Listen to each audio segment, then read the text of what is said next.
Sa kinasing-kasing nga pagbati, ako ng hinaot nga kitang tanan makasinati sa usa ka hapsay, malipayong ug mabungahong selebrasyon ning panahon sa Pasko. Kini ang takna nga maghinumdum kita sa tinuod nga paghigugma, pagpasaylo o pagtinabangay.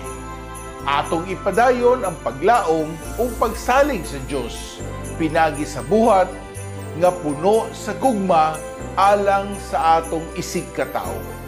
Hinaot nga kita magpadayon sa pagpaningkamot alang sa kahayag o pag-asenso sa atong pinalanggang syudad.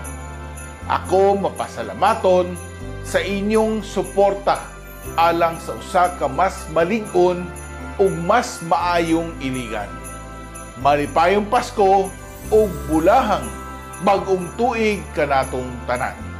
Padayon, Asenso, Iliganon.